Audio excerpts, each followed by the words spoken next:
What's going on, YouTube? It's okmall. Welcome back to the channel.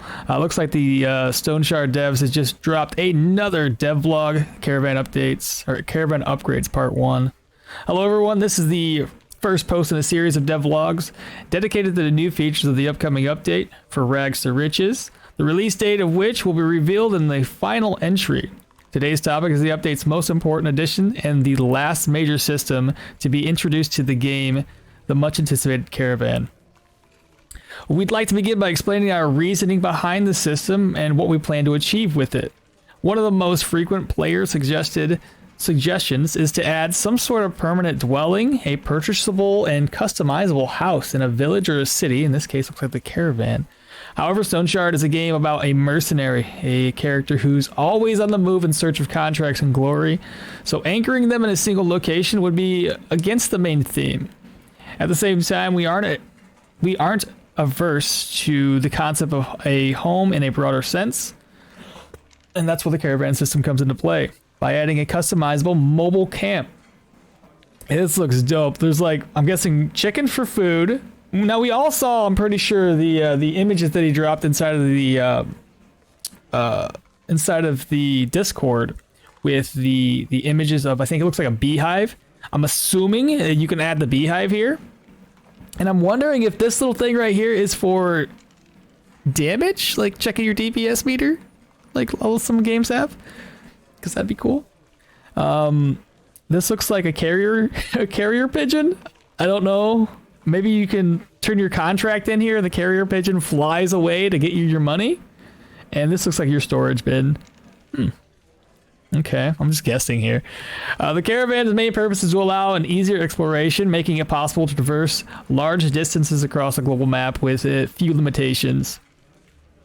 Firstly, the Caravan can travel only to empty map tiles. You won't be able to set up a camp right next to villages, dungeons, hunting grounds, or points of interest. Your destination must also not be shrouded in the fog of war. At the very least, you'll need a rough outline of the terrain, attainable through the use of proper maps. And secondly, moving the Caravan will require a special resource, fodder. I'm guessing to feed the horses? The spending rate of which will scale with the distance and difficulty of your chosen route. Okay.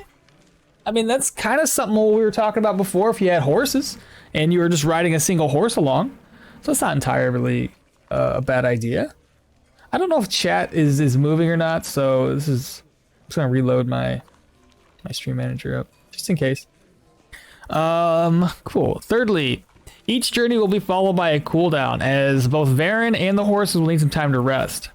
In general, the optimal strategy is to park the Caravan in a spot between multiple locations that you want to visit, so settlements, dungeons, points of interest. Conclude your business there, then return to the Caravan, which by that time, it should be ready for another journey. And at the moment, we're still experimenting with the cooldown duration. Currently, the base value is about a day and a half, which can be shortened to half a day through a series of upgrades. So this topic will be further expanded upon in a separate devlog about the Caravan travels and the mechanics that come with them. So, starts off with the upgrades. It's looking so dope. Oh my god.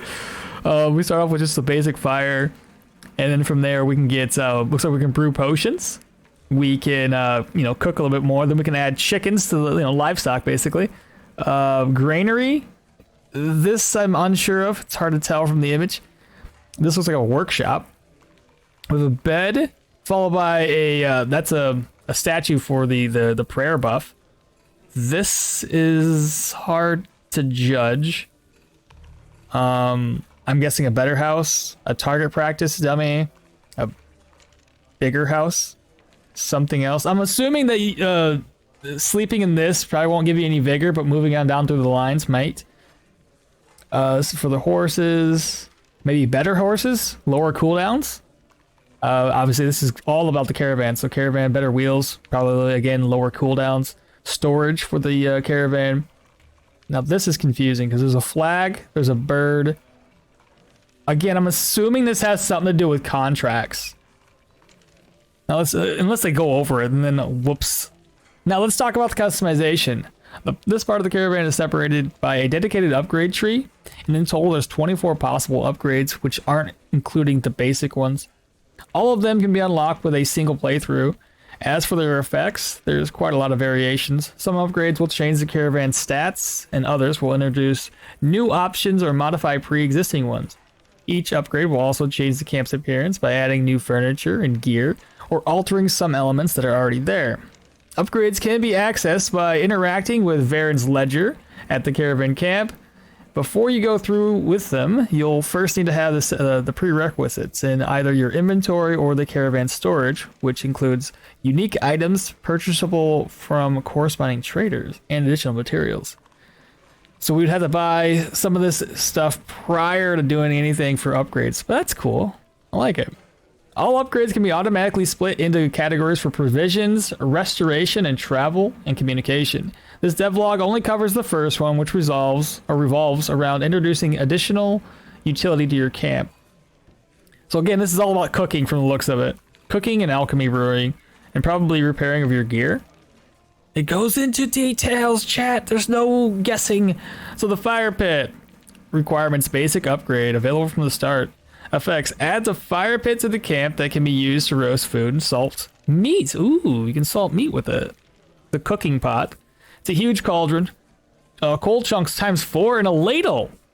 I know where to find a ladle and a coal chunk. You don't get lucky with those, but still. Installs a cauldron on top of the camp's fire pit, allowing you to cook complex dishes.